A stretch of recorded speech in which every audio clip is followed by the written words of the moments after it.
Salut, c'est Haute Culture, je suis Alexandre Malic. Le programme aujourd'hui est un peu inhabituel. Nous tournons ça dans les quartiers généraux à l'Ermitage où se déroule l'exposition Intelligence artificielle et le dialogue des cultures. Parmi d'autres articles, il présente une série d'œuvres du groupe art français Obvious.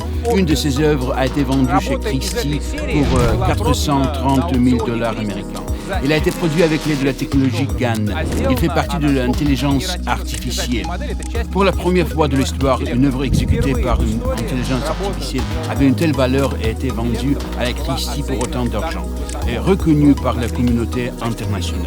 Tout le monde dit que c'est une œuvre d'art. Entre-temps, ces artistes sont plutôt jeunes. Ils sont tous nés en 1994 et qu'un d'entre eux n'a eu de formation artistique professionnelle. Je me sens comme elle fait très hot. Quand allons-nous être remplacés pour des robots? C'est ça dont nous allons parler maintenant. Haute culture. Hot culture.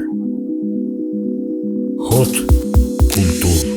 Vous vous appelez artiste, à vrai dire, vous êtes programmeur, Alors c'est ça? on est tous les trois, on vient plutôt du milieu de la tech, mais en fait aujourd'hui ce qu'on voit c'est qu'on peut être artiste justement avec des nouveaux outils et en programmant en fait. Donc on est à l'origine programmeur, mais on peut aujourd'hui être artiste avec ce genre de skills. Maintenant, je dois vous demander ce qui est hot aujourd'hui. Qu'est-ce que vous aimez dans l'art contemporain? L'art, c'est avoir une démarche artistique et avoir des pièces qui répondent à cette démarche artistique.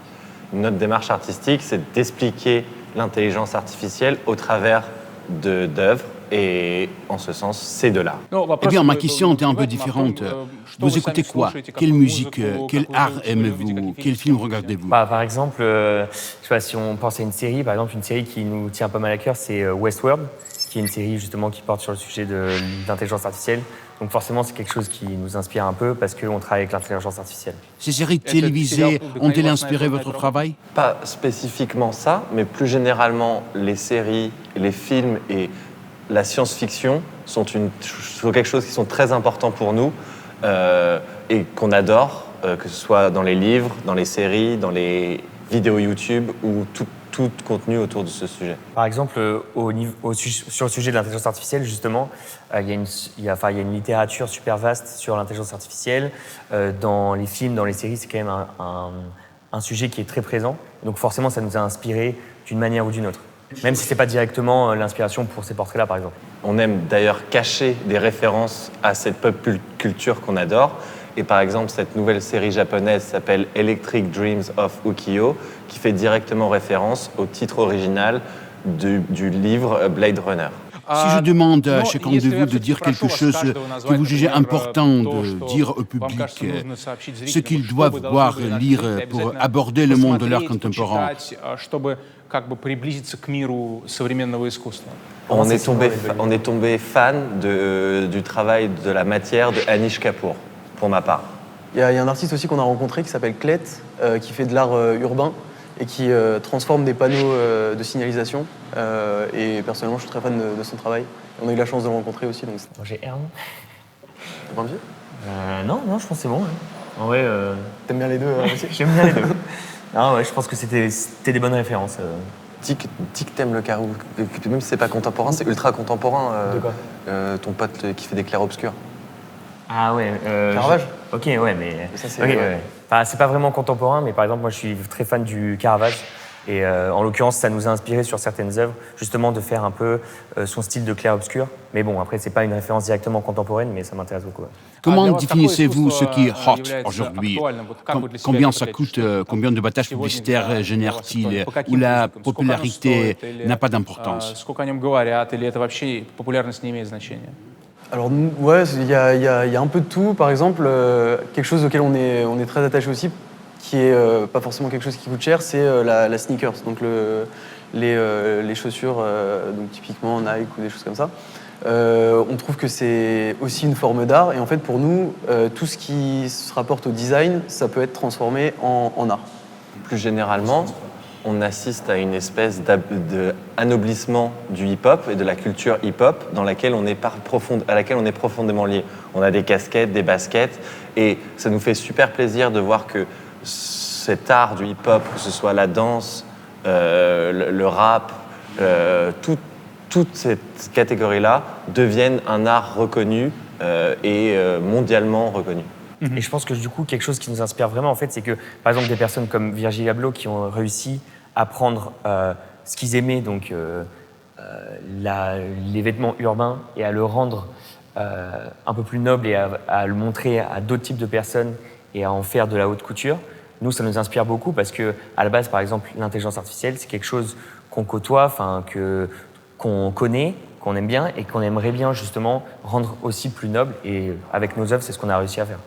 Il y a toutes ces discussions sur l'intelligence artificielle et il est clair que cela ne fera que progresser et se développer. Mais le dernier obstacle était la créativité. L'intelligence artificielle ne pouvait pas créer, ni ressentir de l'empathie, ni être un artiste. Votre projet montre que nous nous trompons probablement ici. Pensez-vous que nous avons déjà franchi cette ligne? Non.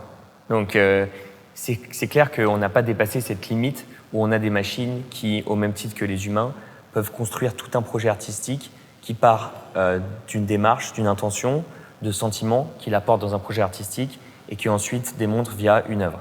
Mais c'est une question tellement fascinante et c'est quelque chose qui est si provocateur aussi que ça intéresse énormément de personnes et que justement, comme on commence à avoir les moyens de montrer que certaines machines peuvent un peu par elles-mêmes, de quelque sorte par elles-mêmes, créer des visuels intéressants, alors on peut commencer à se poser cette question-là, en fait. Donc c'est plus que maintenant on peut poser la question, mais on n'a pas encore franchi la limite.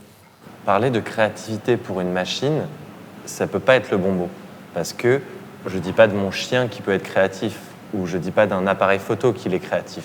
Seulement un humain peut être créatif. Et donc le mot créativité n'est pas le bon. Peut-être inventif, peut-être, mais pas créatif. Ouais. Et pour conclure là-dessus, la créativité, c'est une notion qui est très floue et chacun a un peu sa propre définition de la créativité. Mais ce qu'on voit, c'est que en essayant de créer avec des machines et en essayant d'inculquer cette créativité à des machines, on peut en apprendre plus sur notre propre manière de créer. I don't know how you guys, but I like to travel with a goal. And summer is the best time to visit a musical festival. Furthermore, on a music festival, you can see a lot of things that you can't see anywhere else. A lot of concerts. And we're here, came to Helsinki, the capital of Finland. We're on the electric station Suvilahti in the center of the city. And here, from 9 to 11 of August, you'll see the best festival in Northern Europe called Flow. This place right now doesn't look that fabulous. It's parking here and somebody's doing graffiti. And guys are making kind of an oven. But from 9 to 11 of August, completely different worlds.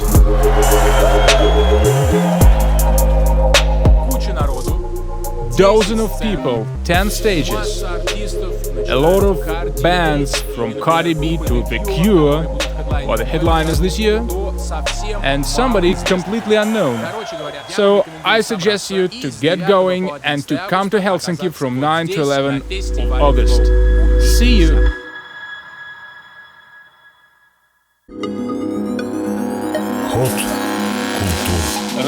Pensez-vous qu'une machine pourra complètement remplacer une personne créative?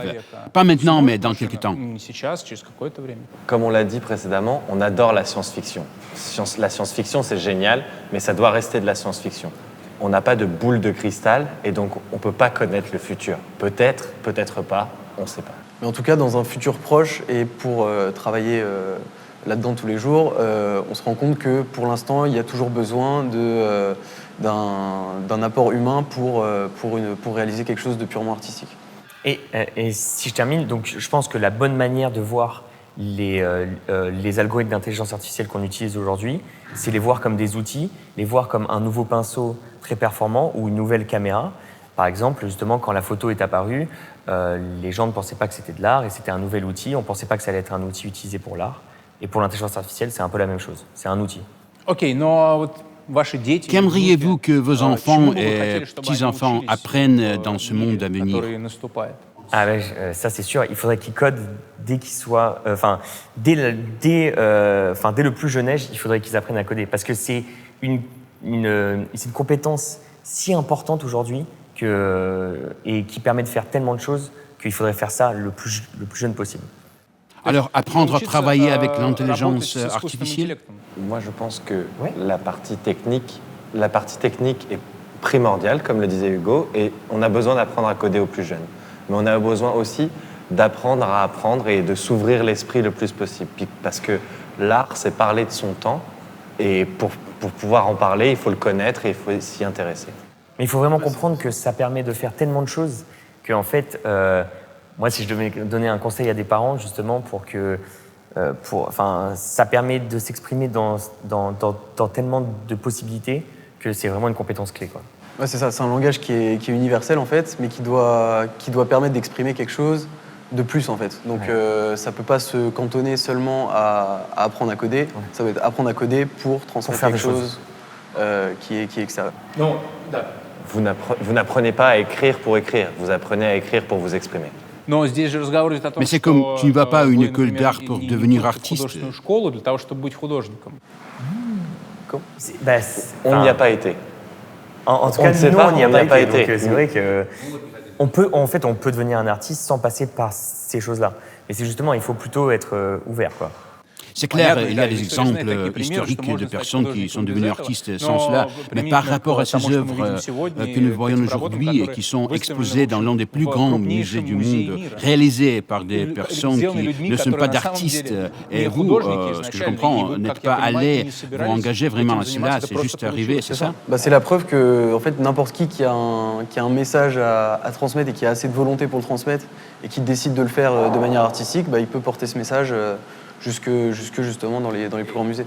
Et on n'était pas artiste avant, mais à partir du moment où on a décidé de faire de l'art pour parler de ce sujet-là, on l'est automatiquement devenu. Ce n'est pas parce que je doute de la valeur artistique de l'œuvre, c'est en général une conversation intéressante, une façon totalement nouvelle de poser la question. Non, mais de toute façon, nous, bien sûr, on comprend très bien. Je n'aimerais simplement offenser personne, comme le disent certains de mes collègues en télé. On n'en est pas à ce stade. Passons maintenant au côté pratique de la question, car tout le monde veut savoir comment cela a été fait. Donc du coup, pour faire ça, ce qu'on peut faire, c'est... En fait, ce qui est capable de faire l'algorithme, c'est à partir d'un nombre d'exemples d'images assez grand, de créer un nouvel exemple de ces images. Donc par exemple, si tu as 15 000 portraits, il va pouvoir créer le 15 001e portrait. Alors, expliquons le process de A à Z. D'abord, il faut choisir un sujet iconique qui va parler à tout le monde. Tout le monde a déjà vu ce genre de travaux dans un musée ou dans un livre d'histoire. Et c'est pour ça qu'on a choisi ce thème-là, pour que tout le monde puisse comprendre notre message, même s'ils ne comprennent pas ce qu'est l'intelligence artificielle. Donc 1, choix du sujet. 2, récupération des images, récupération des données. Donc dans le cas de cette série, 15 000 portraits classiques, allant du 14e au 20e. Ensuite, il faut utiliser l'algorithme pour générer des nouveaux portraits. Et donc là, peut-être que je peux expliquer un peu comment il marche avec une petite métaphore. Donc il y a deux parties. Il y a un élève et un professeur en école d'art. Et le but de l'élève, c'est de créer un nouveau Picasso. En l'occurrence, là, pour cet exemple-là, c'est de créer un nouveau portrait. Et donc, au début, l'élève va faire des premiers essais et le professeur saura faire la différence entre un vrai et un faux. Et au fur et à mesure, l'élève va s'améliorer et va faire des portraits ou des Picasso de meilleure qualité. Et on considère que le processus est terminé quand le professeur ne sait pas faire la différence entre un vrai et un faux. Et alors, c'est là qu'on va récupérer ces œuvres-là. Et donc, une fois qu'on termine avec ça, on peut générer des nouveaux portraits. Donc là, on a pu générer plein de nouveaux portraits. Et donc là, une grosse partie de notre travail, c'est de choisir quel portrait on va inclure dans notre collection finale de 11 portraits. Donc là, on a essayé de prendre des portraits avec la plus grande diversité possible, des hommes, des femmes, différentes époques qui sont représentées. Ai-je bien compris que le professeur et l'étudiant sont à l'intérieur de cette intelligence artificielle? Ils se disputent à l'intérieur de la machine. C'est ça, alors donc c'est une image, mais ce qui se passe vraiment dans l'ordinateur, c'est deux algorithmes qui sont en compétition l'un contre l'autre. Pourquoi est-ce que tout est flou? Ah, et donc à la fin, c'est flou parce que justement, là, en l'occurrence, les algorithmes qu'on a utilisés, au moment où on les a utilisés, c'était ce qui se faisait de mieux, en fait. Et en fait, ce qu'il faut comprendre, c'est que c'est des algorithmes créés pour la recherche et que c'est les chercheurs qui les rendent de mieux en mieux. Donc c'est une histoire de qualité d'algorithme, en fait. Et donc en fait, vas-y. Ouais, donc en fait, on a créé avec les moyens qu'on avait à cette époque-là, et on a utilisé les algorithmes qu'on avait à disposition. Et donc c'est ce qui a donné des résultats comme ça. Et on peut voir au fur et à mesure du temps et avec les nouvelles œuvres qu'on crée que c'est aussi un point qu'on travaille et on arrive à des choses qui sont de plus en plus précises. C'est comme si en fait, pour cette collection-là, on avait utilisé un certain type de pinceau, et maintenant pour nos nouveaux travaux, on utilise un meilleur pinceau. C'est comme si c'était les premiers appareils photo qui avaient créé ces images-là et que maintenant on avait une génération d'appareils photo qui est plus performante. C'est ça surtout. Donc c'est comme les premiers appareils photo, et maintenant les appareils photo font des images de super haute qualité. Revenons au processus. Après, on a donc ces images sur notre ordinateur et on doit en faire des œuvres d'art. Et c'est là que vient encore un autre choix de l'humain.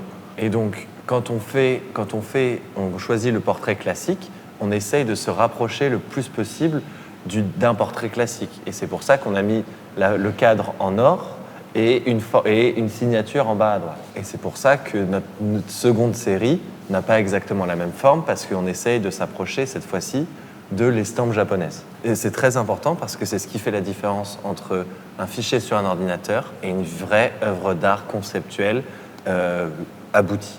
Un autre petit truc marrant, c'est la formule avec laquelle on signe. Comme vous l'avez vu sur ce genre de tableau, d'habitude, les peintres, ils signent en bas à droite, et donc on a signé, nous, en bas à droite. Mais dans l'estampe japonaise, les peintres, ils ne signent pas pareil. Ils signent avec un tampon, que vous pouvez voir sur nos estampes aussi. Et pour cette signature, on a choisi d'utiliser la formule qui fait fonctionner l'algorithme, la formule mathématique. Et c'est pour ça, justement, que c'est via cette signature-là qu'on pose la question, justement, dont on parlait au début, sur est-ce qu'une machine peut créer ? C'est important, car on fait de l'art conceptuel. Tout n'est pas uniquement dans le visuel. Et donc, c'est important de donner aux gens qui regardent nos pièces une clé de compréhension, un indice, pour qu'ils puissent se dire « Oh, cette toile a quelque chose de différent ».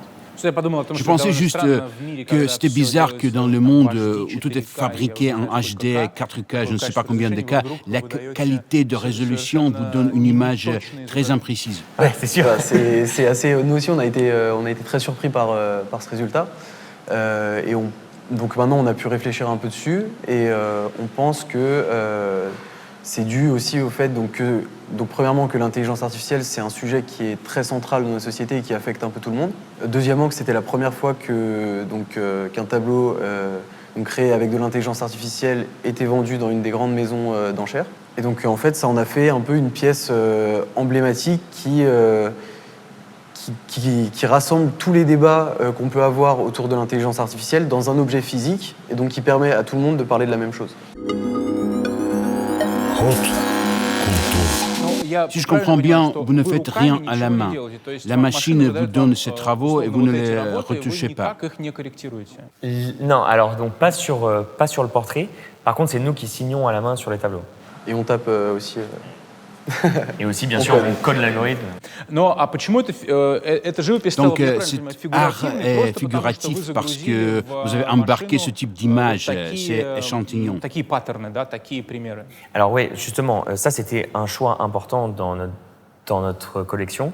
On a voulu faire du figuratif plutôt que de l'abstrait parce que justement, comme on voulait exprimer un message et on voulait montrer ce que l'intelligence artificielle était capable de faire, on a justement préféré faire quelque chose qui soit reconnaissable et qu'on comprenne tout de suite que l'algorithme a fonctionné. Parce que si on faisait de l'art abstrait, quand on voit le visuel, on n'a aucun indice qui nous permet de dire « Ah, ça a fonctionné. Est-ce que l'algorithme il voulait faire ça? Est-ce que vous avez essayé de faire ça ?»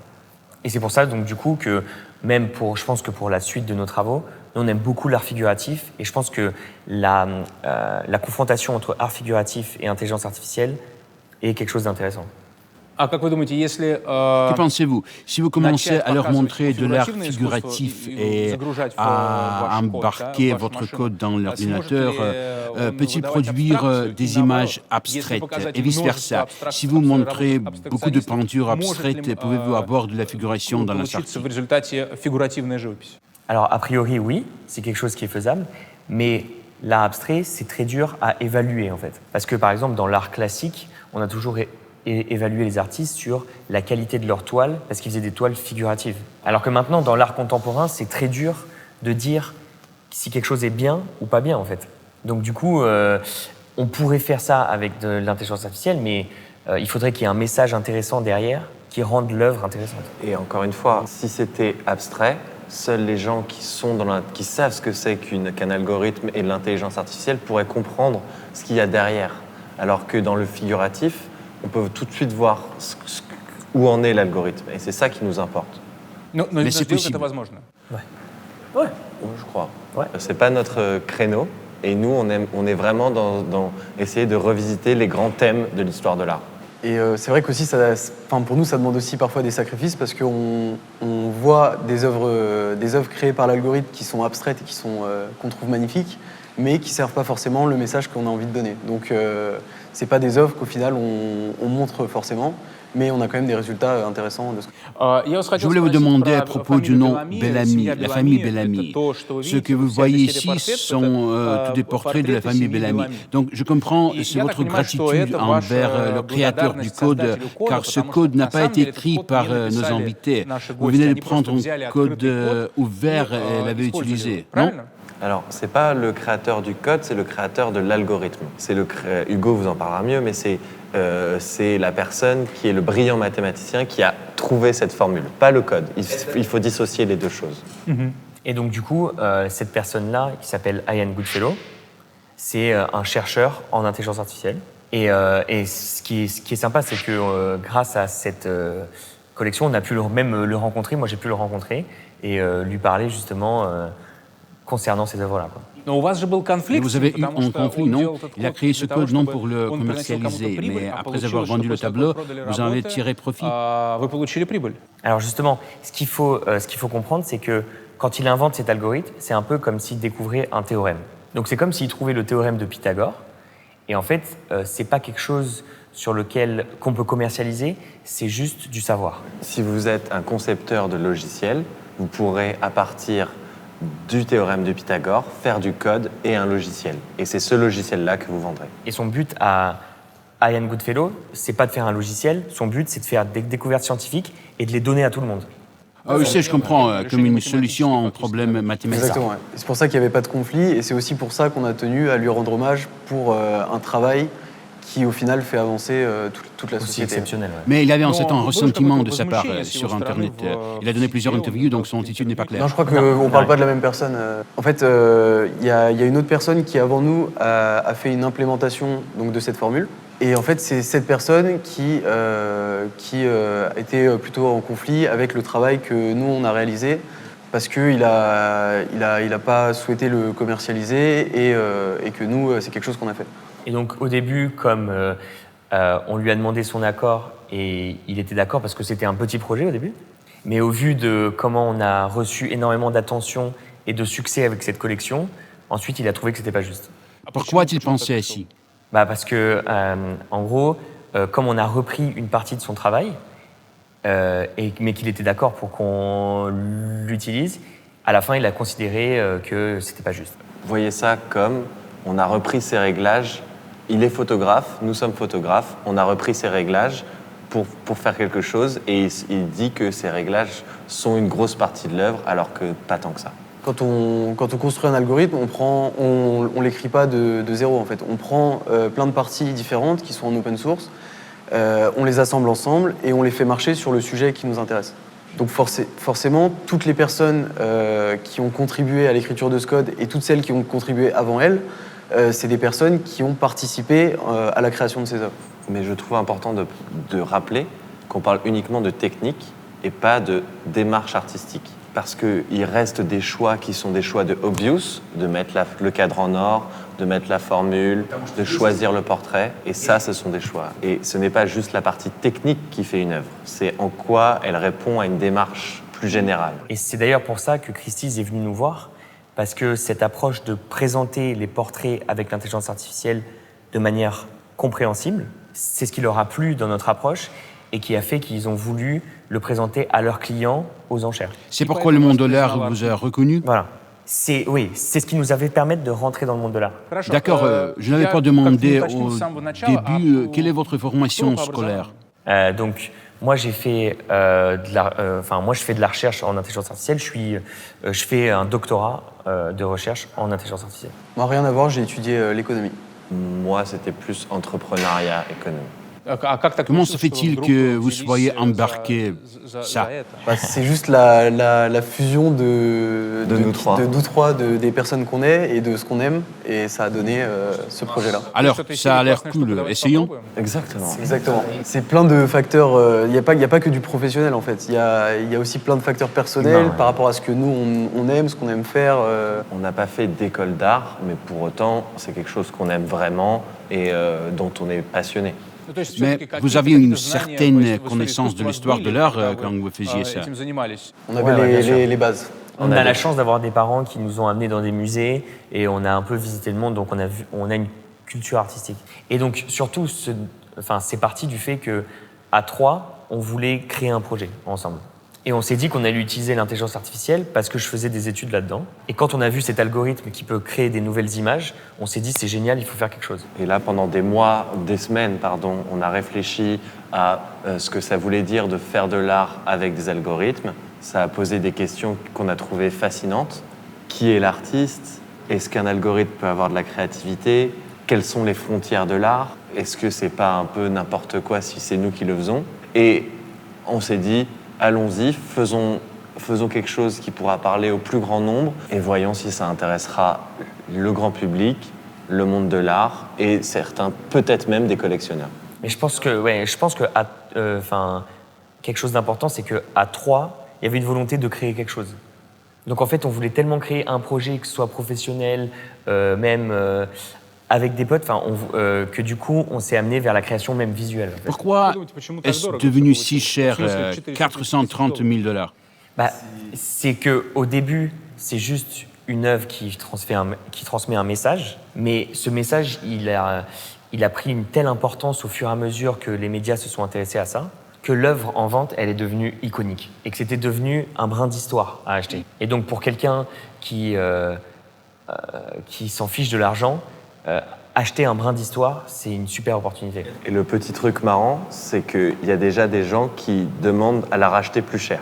Donc, on ne sait pas ce que nous réservera le futur, mais cette pièce-là, elle est histoire. On nous pose souvent la question, est-ce que c'est justifié? C'est pas à nous de répondre, on ne sait pas. Et je pense qu'on aura cette discussion et elle pourra être vraiment intéressante dans 10-15 ans avec un peu de recul. Mais il faut que vous compreniez que quand on a créé ça, que l'œuvre nous a dépassés.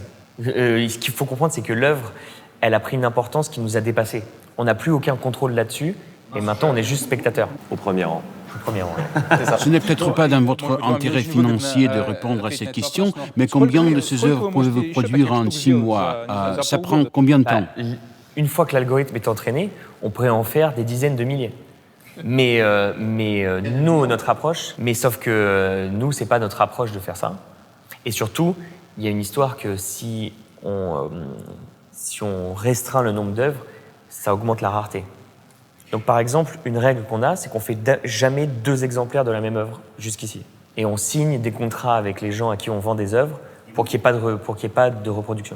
Et vu qu'on met aussi beaucoup de travail derrière sur la démarche artistique, sur le contenu qu'on construit autour de ces œuvres, on tient vraiment à ce que ce soit centré sur un petit nombre d'œuvres et qu'on ne soit pas perdu dans une masse d'images pour que ce soit plus facile à comprendre en fait. Ход культур. Я правильно понимаю, что Ai-je raison de supposer que si je viens quelque part vers vous et que cet algorithme est enregistré sur une carte flash et que je le suppose, je peux aussi devenir comme vous, mais je vais embarquer des peintures différentes. Но только я загружу другие работы и... Si tu l'avais fait il y a un an, Oui, mais vous devez être aussi malin que Hugo. Vous pouvez faire la même chose avec la nourriture ou, je ne sais pas, la mode. Ah oui. Ouais. Donc nous, on est très intéressés par appliquer ces algorithmes à d'autres créations d'art. Donc un sujet super intéressant, c'est la mode. Et justement, on est sur le point de travailler avec des gens de la mode. Une autre chose super intéressante, c'est avec le cinéma ou la musique. Et aussi pour toutes sortes de visuels. Par exemple, on va sûrement bosser sur une couverture d'album. Dans notre démarche d'explication et de démocratisation de l'intelligence artificielle, on a la volonté de parler à tout le monde, tous ceux qui ne comprennent pas l'intelligence artificielle, mais aussi plus particulièrement à tous les artistes du monde entier, dans plein de différents types d'art, et ils pourront tirer bénéfice de ces algorithmes pour être encore plus créatifs ou alors créatifs d'une différente manière. On espère aussi que ça donnera, ça fera naître un nouveau type d'artiste qui n'aurait pas pu rentrer dans ce milieu créatif si cette porte-là n'avait pas été ouverte, un peu comme nous, quoi. D'autre part, s'il n'y a pas eu d'autres artistes avant vous qui ont créé quelque chose que vous utilisez. Bien sûr. C'est vrai. Tout à fait. Et la dernière question, nous avons tous suivi cette conversation pendant si longtemps, j'espère, uniquement pour entendre de ces hommes du futur, littéralement, la réponse à la question « Quand allons-nous être remplacés par des robots ?» C'est la question.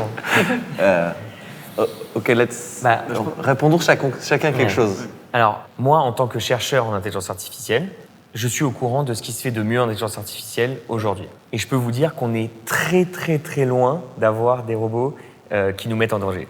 En tout cas, qui mettent en danger la nature de ce qu'est l'humain. Pour l'instant, ce que vous pensez... pour l'instant, les caractéristiques de l'humain, elles sont impossibles à vraiment imiter. Ouais. Et du coup, ça va bien avec. Pour compléter ça, en fait, les robots remplacent déjà les humains dans un certain nombre de tâches, mais c'est des tâches qui prennent du temps, c'est des tâches que les humains n'ont pas envie de faire. Voilà. Donc, je pense qu'on pourra se poser la question de robots qui remplacent les humains sur des choses créatives quand les humains n'auront plus envie d'être créatifs. Mais ça, je pense pas que ça arrivera. Ça arrivera jamais. Ça arrivera pas. Ça arrivera sûrement jamais. Ouais.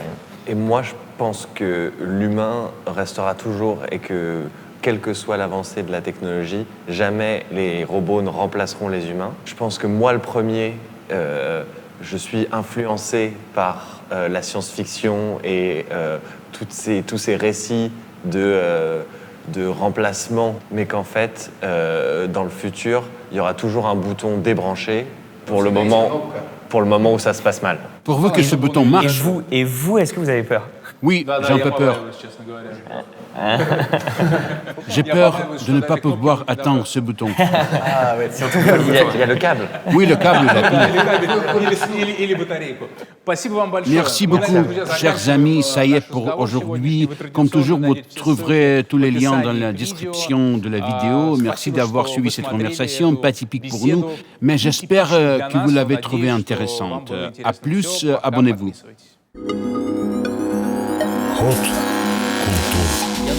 Je pense que des robots ont déjà vaincu et remplacé beaucoup de personnes parce que certaines personnes ont déjà commencé à parler, à penser comme des robots. Les gadgets définissent leur mentalité, leur comportement, la parole souvent. Regardez certaines personnes qui parlent comme des gadgets. Siri et qui d'autres, Alice, sont plus intelligents que beaucoup de personnes. Mais sérieusement, je pense qu'ils vont nous conquérir très bientôt. Et selon toutes les projections, la victoire sera immédiate. Ce ne sera pas comme si nous allions lutter, angoisser et souffrir longtemps. Ils nous conquéreront brusquement et on oubliera ça tout de suite. Ce que nous voyons ici est un cas de test. Il nous montre ce qui se passe. C'est un cri d'aide de notre civilisation d'une part, et de l'autre côté, c'est l'histoire de son évolution et de ses modes de développement possibles. Les peintures produites par l'intelligence artificielle apparaîtront dans les musées à l'égal de celles-ci, produites par des artistes réels. Une ou deux, puis des douzaines, et alors centaines de fois plus que des peintures de vrais artistes. C'est un art reconnu, savant, c'est exposé. C'est l'objet de tous les processus passant dans l'art contemporain.